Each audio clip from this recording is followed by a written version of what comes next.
오늘은 22강 옛사람의 죽음. 우리가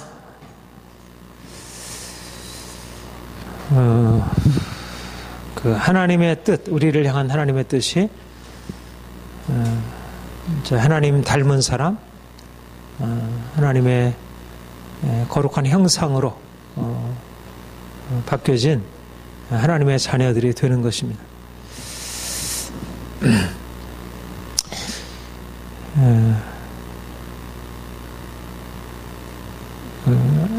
하나님의 우리를 부르신 부르심의 소망이 하나님처럼 그렇게 이제 거룩하게 되는 것이고, 그러니까 거룩하다는 말은 하나님의 그 완전하심, 피조물들과 구별되는 그분의 완전하심.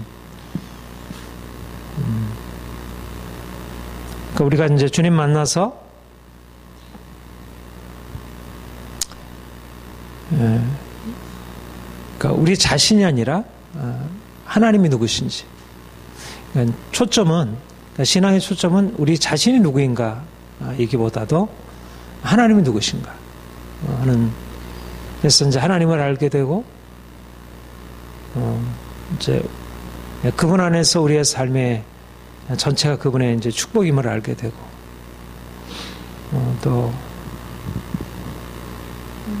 그래서 우리 자신을 새롭게 긍정하게 되고, 근데 단지 우리 자신을 알고 자신을 긍정하는 것을 넘어서서 하나님 자신, 가장 아름답고 영화로우시고 놀라우신 그분을 알고 우리가 그분을 찬양하고 그분을 높여드리고, 그러면서 하나님이 우리를 이제 우리의 지금 현재적인 모습을 넘어서서 그분의 아름다운 형상으로, 그 거룩하고 높고 영화로우신 형상으로 우리를 바꾸심을, 그게 하나님의 뜻인 것을 깨닫게 되고 우리가 이제 그리로 나가는 것입니다. 그러니까 이제 우리 복음의 핵심은 우리를 하나님의 영광으로, 하나님의 그 아름다우심으로 우리를 바꾸시겠다는 거, 이게 이제 복음의 핵심이고, 우리가 그거를 이제 우리의 것으로 받아들이고 계속해서 우리가 하나님, 우리가 주님 더 알기 원하고 주님 닮기 원하고 주님처럼 변화되기 원하고, 그러니까 우리가 원래 죄 가운데 태어난 사람들이고 죄 가운데 살아왔고 여러 가지 많은 문제가 있고, 그런 존재인데 우리가 더 아름다운 주의 형상으로 우리가 바뀌어질 것을 바라보고 계속해서 힘있게 이제 그리로 나아가는 것,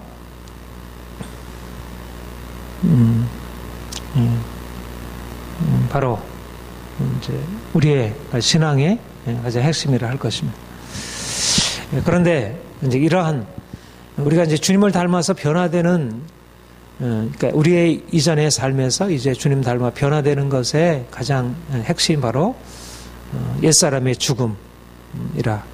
우리가 옛사람이 죽음에 넘겨지게 되고, 그래서 새 사람으로 다시 거듭나고, 그래서 우리가 죽고 다시 사는 이 비밀을 우리가 발견하게 되고, 우리가 이제 그 죽고 다시 사는 비밀을 깨닫게 되면서 온전하게 하나님 닮은 사람으로 우리가 그 하나님의 그 풍성한 은혜 안으로 들어갈 수 있게 된다는 것을 우리가 알게 되는 것입니다. 우리 첫 번째 자아의 죽음.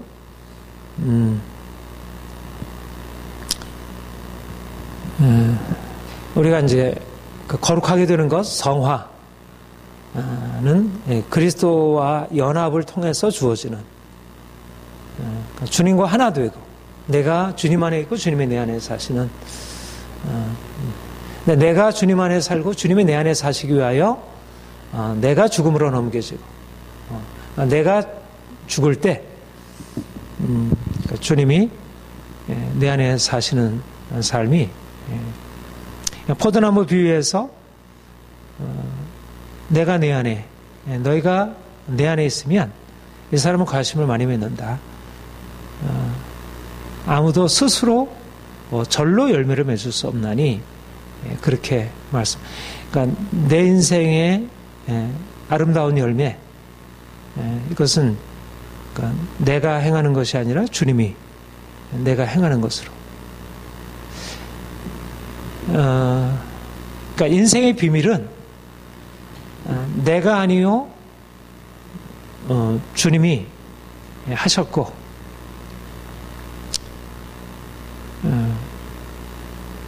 그런데 우리의 삶의 모든 것, 우리가 이 땅에 살아가는 삶의 모든 것들도 내가 아니요 주님의 은혜라는 사실을 발견하신 것입니다. 그런데 특별히 우리가 하나님처럼 되는 것, 우리 하나님의 거룩한 형상으로 우리가 변화되는 것을 어떻게 우리가 할 수 있겠어요? 그래서 이제 주님이 우리에게 우리를 그 거룩한 형상으로 바꿔 가시려고 하실 때 우리로 하여금 깨닫게 하시는 이제 가장, 그리고 우리로 하여금 아주 분명하게 우리로 알게 하시려고 하는 것이 내가 아니요 주님이라고 하는 것. 그러니까 내 능력으로부터 비롯되는 게 아니라 내가 이 땅에 살아가는 삶에 대해서도 우리가 스스로 할 수 있는 것의 한계를 느끼게 되는데, 그러니까 내가 못한다고 하는데 어떻게 우리가 주님처럼 그렇게 거룩하고 흠이 없는 모습으로 그렇게 사랑하고 겸손하고 그렇게 우리 자신을 내어주고 어떻게 살아갈 수 있겠어요? 그러니까 우리가 사실은 그 목표를 향해서 나가려면 하나님이 내 안에 계셔서 하신다는 사실을 알게 될 때 내가 내 안에 있으면 이 열매를 과실을 많이 맺나니. 그러니까 주님이 내 안에 사시고 주님이 나 안에 계셔서 그분이 내게 능력 주시고 그분이 행하신다는 사실을 알면서서 우리가 이 땅에 살면서 불가능한 상황에 대해서도 우리가 낙심하지 않고 밀고 나갈 수가 있고, 특별히 우리가 거룩한 형상으로 우리가 이제까지 살아왔던 삶과는 다른 인생을 살아갈 수 있다는 것에 대한 확신을 가지고 우리 인생을 그렇게 하나님이 앞서가시면서 내가 너와 함께해서 내가 그렇게 너를 바꾸리라, 그렇게 말씀하신 것을 우리가 듣고 그리로 들어가는 거죠. 난 이제까지 나의 모습은 정말 무능하고 연약하고 부족하기 짝이 없는 그런 삶을 살았지만 주님이 내 안에서 그분의 행하신 일을 하신다는 사실을 우리가 받아들이게 될 때 우리 인생의 비전을 주님같이 되는 것, 주님같이 되는 것을 내가 쫓아가려면 이것은 불가능한 목표이지만 주님이 내 안에 계셔서 그분의 일을 행하신다는 이 하나님의 은혜, 주님이 철저하게 그분의 목적을 그가 이끌어 가신다는 사실을 우리가 이해하게 될 때, 그럴 때 우리 안에 그 성화를 향한 추구, 말하자면 성화를, 우리가 거룩함을 향한 그 추구가 우리 안에 열정적으로 일어나야 되는데, 근데 내가 그것에 대해서 한계에 부딪혀 있고 내가 할 수 없다고 생각한다면 이거는 뭐 시작도 제대로 못하는, 그리고 조금만 하다가 우리가 쉽게 실망하고 넘어지고. 그래서 사실은 우리가 거룩함으로 나가기 위한 가장 큰 핵심이 우리의 삶의 모든 것들이 하나님의 은혜에 대한, 내가 아니요 하나님의 은혜로라, 이런 고백에서부터 시작이 되어야 되지만 우리가 하나님의 거룩함을 향해서 우리가 나아가서 우리가 그 목표를 이루려고 하면, 그 목표를 우리가 쉼없이 향해서 추구하고 나가려고 하면 가장 중요한 것은 이것은 내가 아니요 하나님의 은혜라고 하는, 그러니까 하나님의 은혜, 그 거룩함을 향한 하나님의 그 계속적으로 부어지는 역사, 이 성령님의 역사가 내게 확실하게 믿어져요. 여기에 윤리도덕과 성화, 거룩함을 향한 삶의 추구에 결정적인 차이가 있다. 그러니까 우리 성화도 하나님이 뭐 자동적으로 내가 뭐 예수를 그냥 믿고 기도만 하면 내 마음에 뭐 성품이 바뀌어지고 뭐 자동적으로 이렇게 바뀌어지는 건 아니죠. 나도 적극적으로 의지하고 지와 싸워야 하고 내가 어떻든 노력을 해야 하고. 그러니까 성화라고 하는 것은 결코 우리 의지를 약화시키는 것이 아니라 오히려 우리의 의지를 강화시키는, 그런 면에서 보면 우리가 윤리적으로 살아가려고, 도덕적으로 살아가려고 하는 사람들의 씨름과 자연적인 우리의 삶의 추구들과 그리고 우리가 거룩함을 향한 추구가 상당히 유사성이 있어요. 성화라고 하는 것은 결코 하나님의 은혜라고 하는 것이 우리를 그냥 수동적으로 소극적으로 만들지 않고 적극적으로 우리도 이제 추구를 하고 나가야 하는데, 그런데 이제 결정적인 차이는 성화도 나의 적극적인 의지를 요구하지만 윤리도덕도 나의 적극적인 의지를 요구하고 성화도 나의 적극적인 의지를 요구하지만, 그러나 다른 윤리도덕적인 추구와 성화의 근본적인 차이는 이게 내가 하는 것 같아도 내가 아니요 하나님의 은혜로라고 하는 이 고백. 철저히 나의 삶의 변화의 근원은 주님이시지 십자가이지 내가 아니라는 것. 주의 능력이 우리 가운데 내 안에 계신 주님이 행하시는 것이지 내가 행하는 것이 아니라는 이 철저한 자기 자신에 대한 이제 부정적인 인식. 그러니까 내가 아니라고 하는 이 부정적인 인식이 나는 할 수 있다는 믿음의 인식으로 바뀌어지는 것입니다. 나는 성화는 나의 죄인됨에 대한 발견과 자신의 무능에 대한 인식의 토대를 두고 있습니다. 그러니까 성화도 적극적인 나의 순종의 의지를 요구하지만 그러나 이것은 내 자신으로부터 비롯된 의지이기보다도 하나님을 만나고 그분의 크심을 알고 그분의 능력을 의지하고 그분을 따라 행하는 그런 의미에서 나의 죽음이 성화의 결정적인 기초라고 합니다. 왜 우리의 삶의 온전한 의미에 성화가 이루어지지 못하고 또 옛날의 방식으로 돌아가서 또 그렇게 죄 가운데 머물게 되고 또 연약한 가운데 더 넘어지게 되는가? 이거는 내가 아니요 주님이시라는 이 근본적인 나의 죽음의 고백이 내 안에 제대로 주어지지 못했기 때문에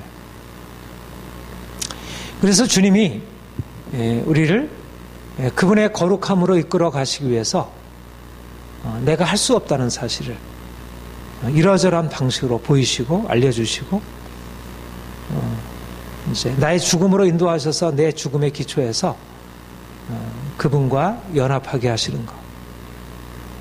그래서 오히려 우리가 죄로 실패하는 것이 오히려 성화를 향한 출발점이라는 거죠.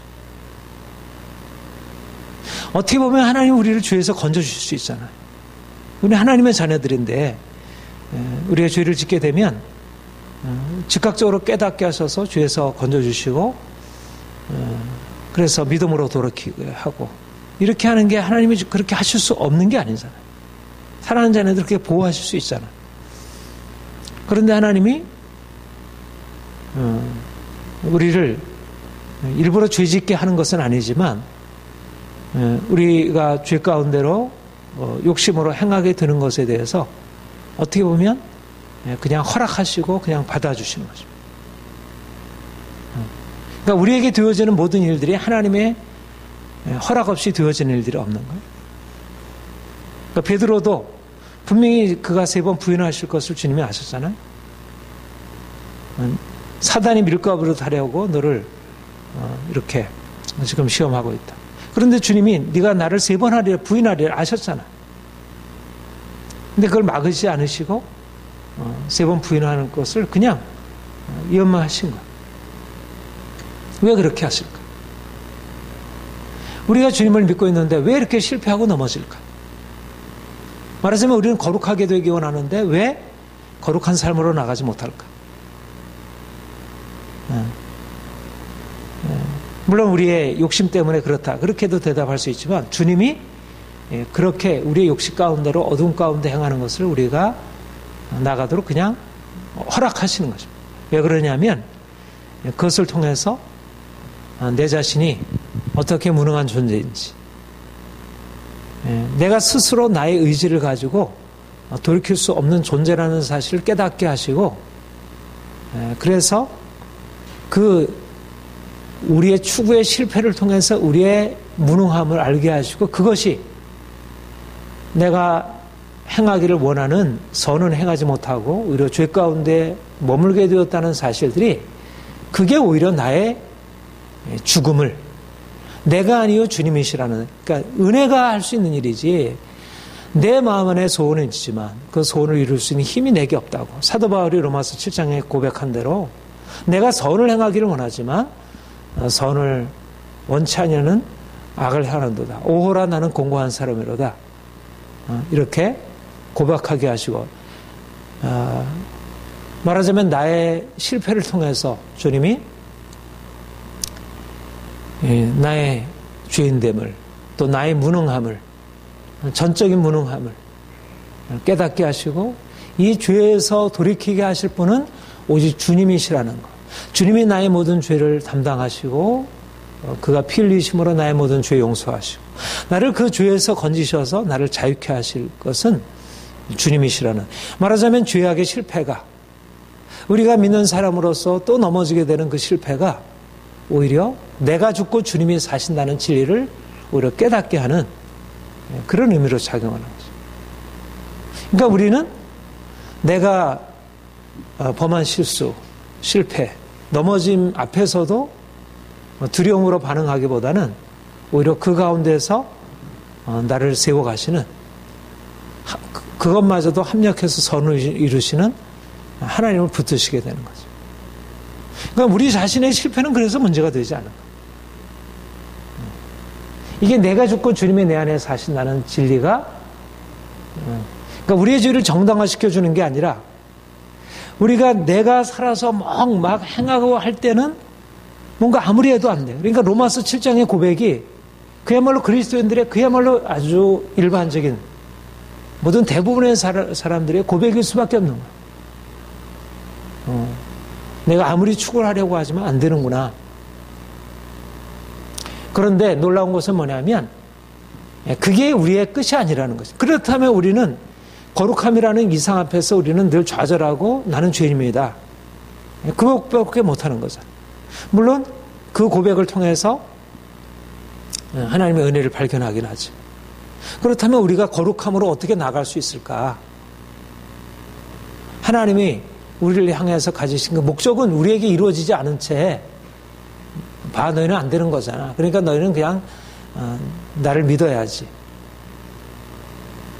그런데 이제 주님이 우리에게 행하시는 것은 단지 우리가 할 수 없다는 사실을 보이시는 것만이 아니고 내 안에 거하라. 네가 안 되잖아. 그러나 내 안에 거해.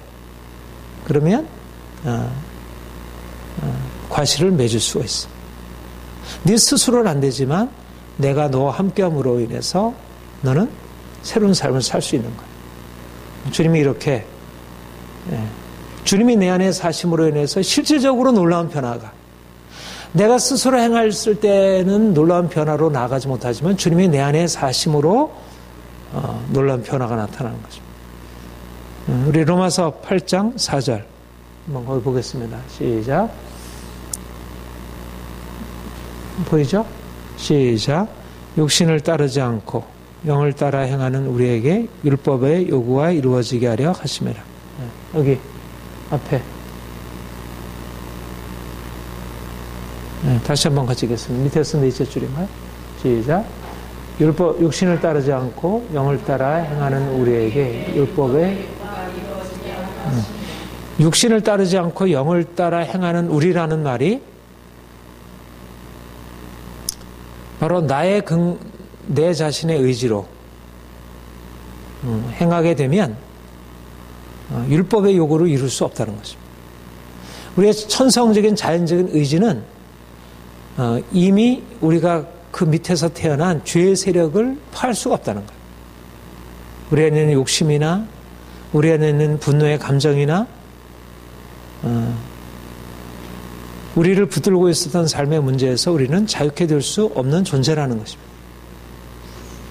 그런데 주님이 우리에게 새로운 가능성, 육신을 따라 행하는 것이 아니라 영을 따라 행하는 새로운 삶의 가능성을 열어주셨는데 그게 그리스도와 연합한 것이고 그리스도의 생명으로 행하는 것이고 나의 자연적인 생명으로 행하게 되면 내가 아무리 반성하고 또 노력하고 애써도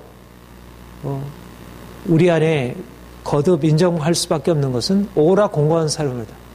인간은 안 되는구나. 역시 우리는 애써도 안 되는 존재로라는 사실을 그거를 거듭 확인할 수밖에 없는 게 그게 육이라는 것입니다. 육체의 한계는 너무 뚜렷한 거예요. 육체는 죄를 벗어버릴 수 있는 존재가 아니라는 거예요. 아담에 속한 존재는 이미 육체라고 하는 것은 죄의 세력 아래서 태어났고 아무리 윤리도덕이라고 하더라도 육체라는 한계를 넘어서 갈 수는 없는 거예요.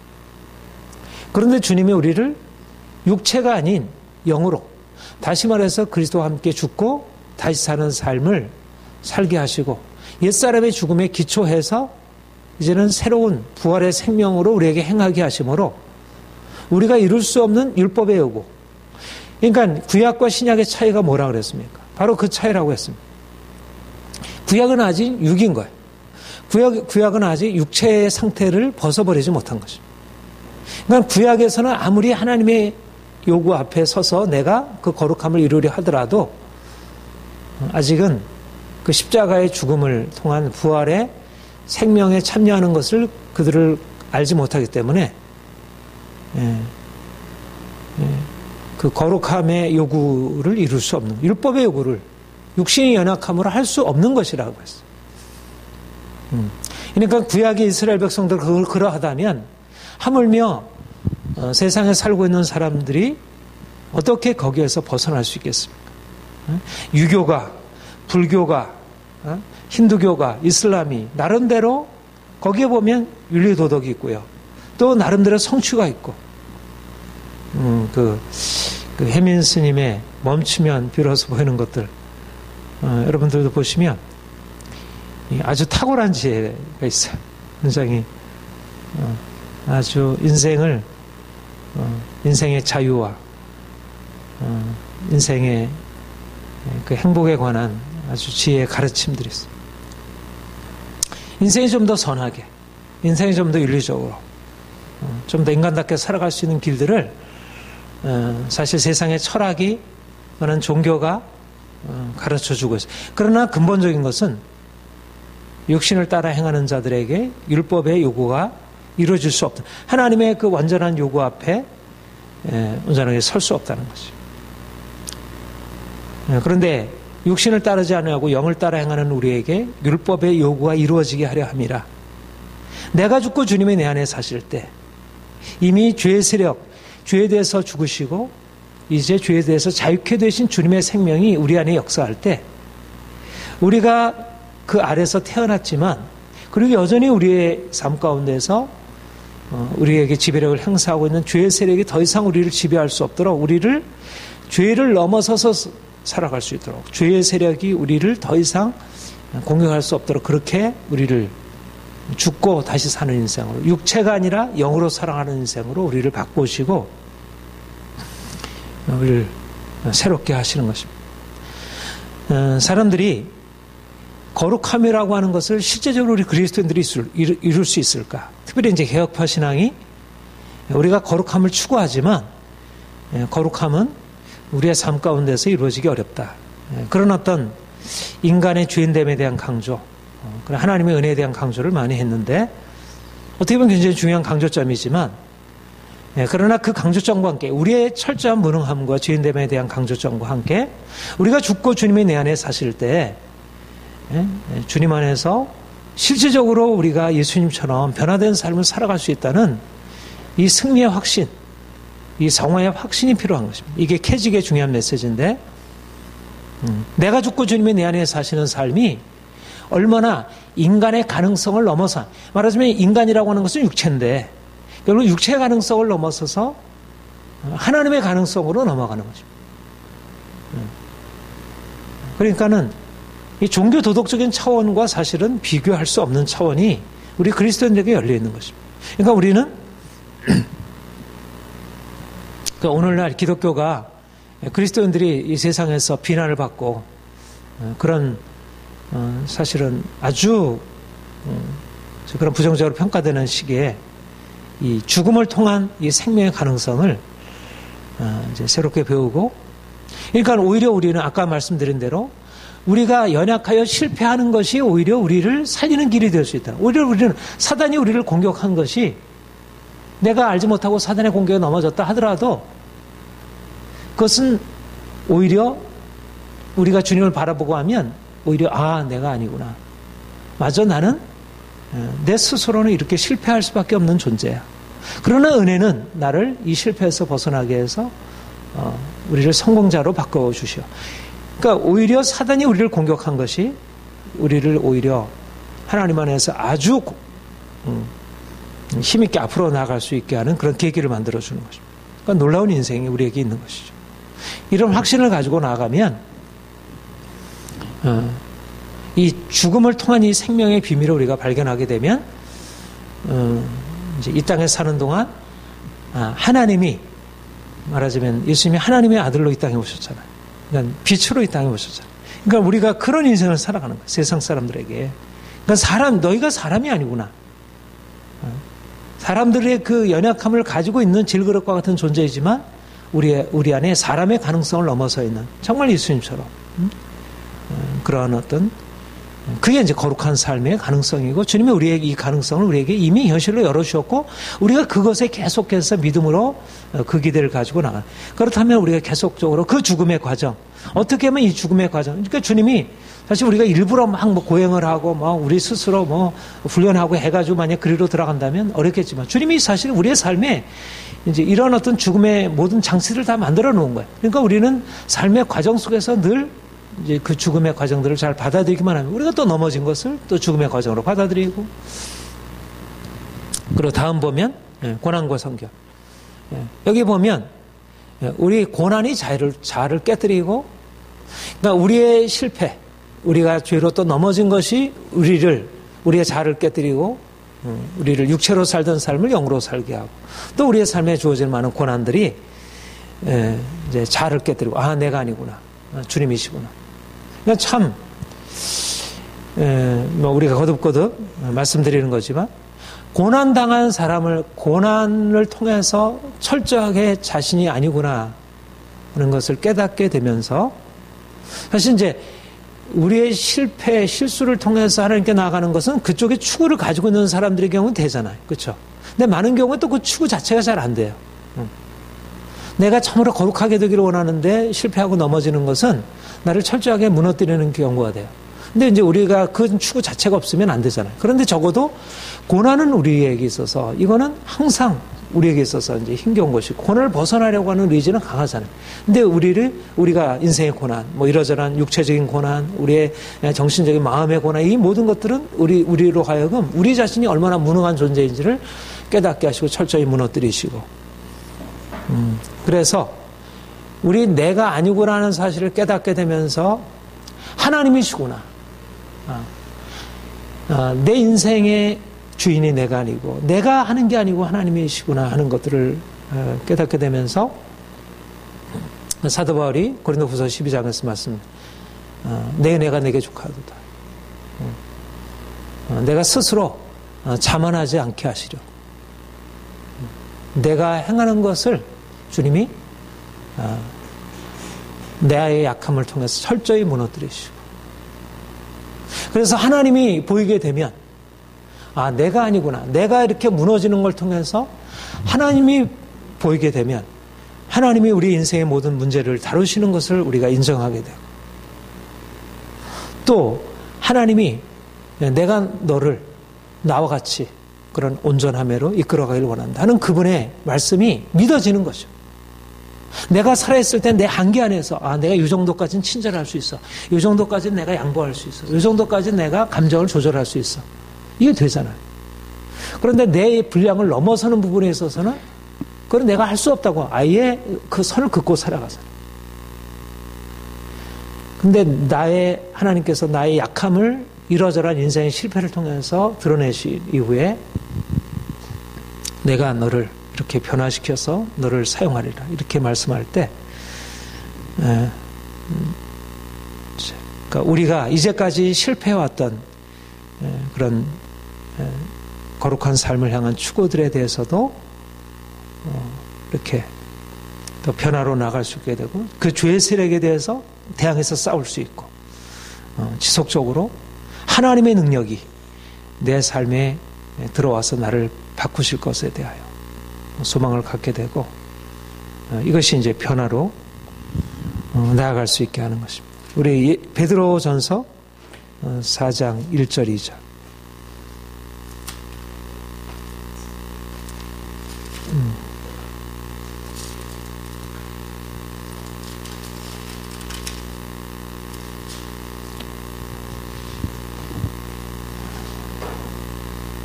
같이 읽겠습니다. 시작. 그리스도께서 이미 육체의 고난을 받으셨으니 너도 같은 마음으로 갚아주사마. 이는 육체의 고난을 받은 자는 죄를 그쳤음이라. 그 후로는 다시는 사람의 정욕을 따르지 않고 하나님의 뜻을 따라 육체의 남은들을 고난이 죄를 그치게 한다는 것입니다. 그러니까 우리의 죄를 향한 의지, 우리의 죄를 향한 욕심, 우리의 자기 자신을 붙들고 의지하는 자신의 그런 강한 자, 그것들을 고난이 깨뜨리시고, 그래서 하나님의 뜻을 따라 순종하는 의지로, 나의 생각, 나의 고집, 나의 욕심을 따르는 인간적인 의지가 이제 깨어지고 하나님에 따라 순종하는 하나님의 뜻을 쫓아 예수님처럼. 그러니까 의지가 같은 의지가 아닌 거예요. 내 뜻을 따라 행하는 나의 의지, 이게 육체의 고난을 통해서 깨어지면서 하나님의 뜻에 따라 순종하는, 그래서 죽기까지 순종함을 해요. 그러니까는 거룩함을 향해서 나아갈 때 많은 고난이 따르지만, 그러나 그 고난을 돌파하거나, 그러니까 고난을 돌파하여 거룩함을 향해서 나아갈 수 있는 그런 새로운 의지를 불러일으키고, 이러면서 이제 우리의 삶에 거룩함을 이뤄갈 수 있도록, 너무 귀한 축복이죠. 그러니까 어떻든 하나님이 우리의 삶에 이 고난을 통해서 우리를 이렇게 정결케 하시고, 우리로 하나님이 보이게 하시고, 하나님의 능력이 믿어지게 하시고, 그 하나님의 능력을 받아서 이제는 죄와 싸우고 하나님의 인격을 향한 그런 추구를 향해서 나가는, 그게 이루어지니까 얼마나 이게 마음에도 기쁨이 되고 자유함이 있습니까? 이게 그냥 또 힘든 게 아니잖아요. 하나님의 성령께서 우리를 이끌어 가시면서 행하시니까. 하나님이 우리를, 그러니까 고난의 주된 목적은 우리의 눈이 이제까지 자신과 자신이 결국 인생의 주인이 되어서 자신이 행하는 것으로 모든 것이 보여졌다면, 이제는 내가 행하는 것이 아니라 주님이 내 인생을 주관하고 다스리는, 이게 하나님이 보이게 되고, 그래서 이제 그분의 능력으로 살아갈 수 있도록, 내가 주인이 되는 인생에서 주님이 나의 주인이 되는 인생으로 우리를 바꿔가시는, 너무 귀한 과정이고요. 하나님이 우리를 지금 이제 그런 과정을 통해서 훈련하신 것에 대해서 감사하게 됩니다. 광야의 과정은, 광야의 과정은 육체 욕심에서 벗어나는 훈련의 과정이면서 동시에 죄에서 벗어나게 하는 사랑의 징계의 과정입니다. 잠언 3장 12절 우리 한번 같이 찾아볼까요? 하나님이 그분의 사랑을 나타내심에 있어서 우리를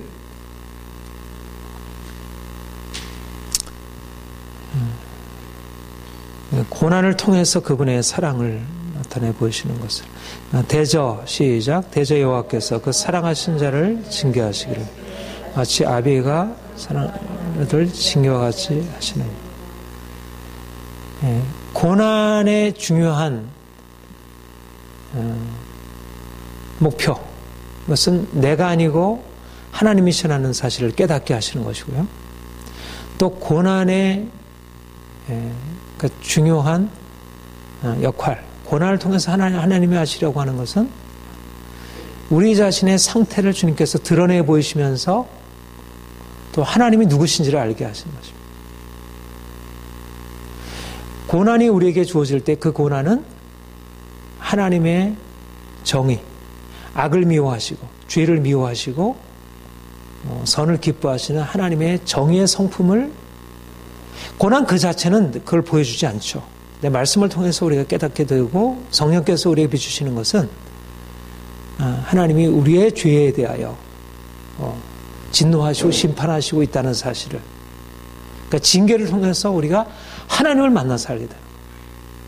결국 우리가 죄에 빠지는 이유가 뭐예요? 하나님을 알지 못하고 하나님의 뜻을 알지 못해서 그래요. 고난 당하기 전까지는 우리가 자신이 죄인인지 잘 알지 못해.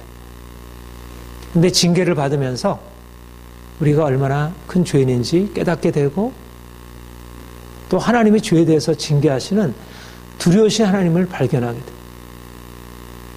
사실 율법이 우리에게 가르치려고 하는 것이 바로 그것입니다.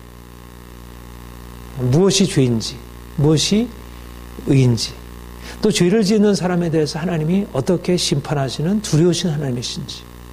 근데 고난 당하기 전에는 우리가 자신이 죄인지도 알지 못하고 또 죄를 지었을지라도 그 죄에 대한 심판이 어떠한 것인지를 정말 알지 못해. 특별히 오늘날 이 시대는 더욱더 그러하고. 그런데 고난을 통해서 하나님을 새롭게 경험하게 되고 내 자신을 새롭게 발견하는 거. 이게 너무 귀한 것입니다. 고난은 우리를 완전히 각성하게 해줘. 우리가 그동안은 뭔가 이렇게 어둠 가운데서 잠들어 있고 제대로 자기를 인식하지 못하고 있는 거예요. 근데 고난을 통해서 내가 이 잘못 살아온 인생을 보게 돼. 아, 이제까지 내가 이렇게 형편없이 살았구나. 그리고 하나님이 나를 사랑하셔서 지금 뭔가 그분의 뜻을 말씀하시고 있다는 사실을 고난을 통해서 발견합니다.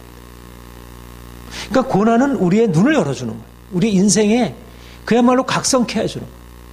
인생이 허망한 것을 붙들고 있었고 자기가 지금 병들어서 지금 죽게 되었는데도 불구하고 그 사실을 깨닫지 못하고 계속 머물러 있는데 고난이 우리를 그 빛으로 인도해서 인생의 위기를 발견하게 하는 거죠. 그러니까 종교개혁자들이 가르쳤듯이 많은 사람들이 결국 죄 가운데도 불구하고 자기의 죄인됨을 알지 못하고 자기의 심판받을 그런 존재, 자기의 위기를 인식하지 못하는 거예요. 평안하다. 근데 고난이 인생이 지금 편안한 상태가 아니구나. 인생이 위기이구나. 그러니까 겉으로 평안하지만 위기 가운데 있는 위기를 위기로 인식하지 못하는 것이 나은가? 아니면 고난을 당하면서 내가 위기를 위기로 인식하는 것이 나은가? 빨리 위기를 위기로 인식하는 것이 그 위기에서 벗어날 수 있는 비결이죠. 바로 고난이 그런 의미를 가지고 있는 거죠. 내 인생의 행로가 삐뚤어져 있고 왜곡되어 있다, 잘못되어 있다는 사실을 발견하고서 하나님께로 돌이키면서 인생을 바로잡을 수 있게 되니까 그때부터라도 이제 치유의 과정으로 들어가고 자유케 되고 사랑하시는 자를 징계하시나니 하나님이 뭐 그냥 관심이 없으면 뭐 그냥 버려두는 거죠. 욕심 가운데 버려두고 로마서 1장의 말씀대로 그들을 죄악된 욕심에 그냥 방임에 들은 것입니다. 결국 나중에 하나님의 심판으로 멸망을 받게 하시는 거예요. 그런데 하나님이 우리의 삶에 고난을 주심으로 우리를 깨뜨리시는 것입니다. 우리를 죽음으로 인도하시는 거예요. 치시는 거예요. 그래서 우리가 죽어야 할 죄인임을 보게 되고 그래서 생명의 근원 되신 주님께 돌이켜서 우리로 하여금 다시 삶을 살아갈 수 있도록 그러니까 우리에게 징계가 이 고난이 얼마나 유익한 것인지 우리를 돌이키셔서 그분의 거룩함에 참여하게 하시고 그분의 온전함에 참여하시고 두려워할 그분을 두려워하게 하고 더 이상 세상의 헛된 욕심에 살지 아니할 수 있도록 그렇게 하나님이 우리에게 행하시는 것이니까 그야말로 이 옛사람이 죽음으로 넘겨지면서 내가 죄인됨으로 살아왔던 인생을 이제는 완전히 청산하고 이제는 주님이 나에게 요구하시는 뜻을 따라 육체의 고난을 받는 자가 죄를 끊쳤음이니 내가 이게 몰랐을 때는 그 가운데 서였지만 이제는 그 일이 얼마나 내 인생을 파멸로 인도하는 것인 줄 알게 될 때 이제는 거룩한 삶으로 의로운 삶으로 살아가게 되고 그래서 그런 고난을 통해서 깨닫고 돌이킨 경우에 돌이켰을 때 이제 그야말로 축복이 정말 이제 열려지게 되는 하나님의 뜻대로 이제 온전히 순종하면 뭐 고난이 있고 힘겹지만 주님이 주신 힘을 따라서 열심히 이제 선을 행하고 하나님을 기뻐하시는 축을 행하고 그러니까 하나님이 그 인생에 이제 복을 주지 않아요. 하나님의 원리는 분명한 건데 악을 행하게 되면 심판을 받고 선을 행하게 되면 축복을 받는 것인데, 내가 고난을 통해서 하나님 뜻을 깨닫고 내 자신의 삶을 돌이켜서 이제 주님께로 했을 때, 그때 그 뒤로부터는 겉으로 볼 때는 인생의 고난이지만 뭐 주님의 뜻을 따라가는 게 뭐 편한 길이 아니잖아요. 고난의 길이죠. 고난의 길이지만 그러나 그것은 축복의 길이고 정말 이제 놀라. 그게 바로 어떻게 주어지냐면 바로 이게 고난을 통해서 주어진다. 그러니까 더 이상 옛사람으로 살아가지, 육체로 더 이상 살아가지 않는 거죠. 육체의 욕심을 따라 내 뜻대로 살아가지 않고 철저히 주님의 뜻에 살아가게 돼요.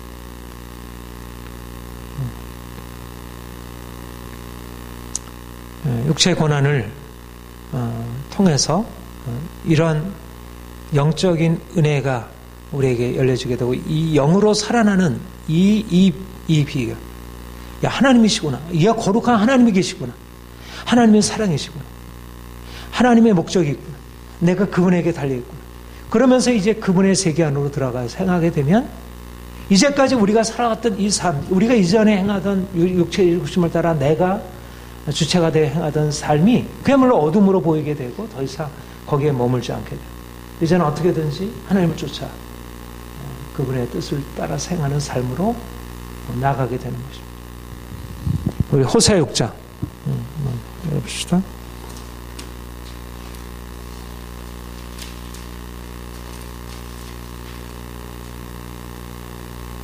6장 1절부터 3절까지 우리 같이 읽겠습니다. 시작. 오라 우리가 여호와께로 돌아가자. 여호와께서 우리를 찢으셨으나 도로 낫게 하실 것이요 우리를 치셨으나 싸매어 주실 것이며 여호와께서 이틀 후에 우리를 살리시며 셋째 날에 우리를 일으키사 우리가 그 앞에서 살리라. 그러므로 우리가 여호와를 알자. 힘써 여호와를 알자. 그의 나타나심은 새벽같이 어김이 없나니 비와 같이 땅을 던지는 늦은 비와 같이 하나님이 우리를 찢으시는 목적, 우리를 치시는 목적, 우리를 낫게 하시고 싸매어 주시고 우리를 살리시고, 하나님의 목적은 우리가 하나님을 떠난 삶에서 벗어나서 의의 길로 생명의 길로 행함으로 하나님이 예비해 놓으신 하나님 나라의 축복 안에 우리를 살게 하시려.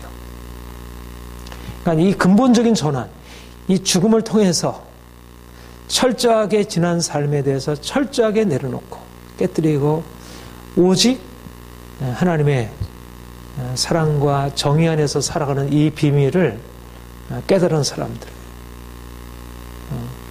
하나님이 우리에게 가지신 목적이 그것이고요.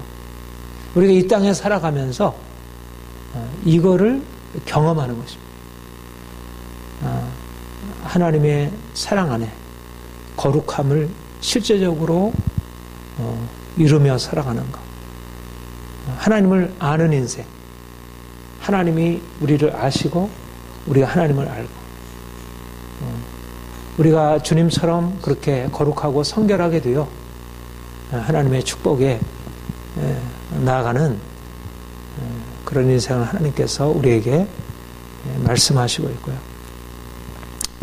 그렇게 우리가 그 하나님이 예배해 놓으신 그러한 놀라운 인생으로 들어가기를 원합니다. 여러분들이 매일매일의 삶에서 이제까지 내가 살아왔던 삶의 모든 것들이 계속해서 죽음에 넘겨지도록, 그리고 나의 고난을 통해서 그분의 정의, 나의 죄에 대해서 하나님이 다루고 가시는 그분의 정의를 깨닫고 내가 그분을 두려워하며 또한 그분을 사랑하며 우리가 섬기는 것, 이것을 더 온전하게 깨달아갈 수 있도록 그런 은혜가 우리에게 넘칠 것이라 믿습니다. 네, 우리 찬송했습니다.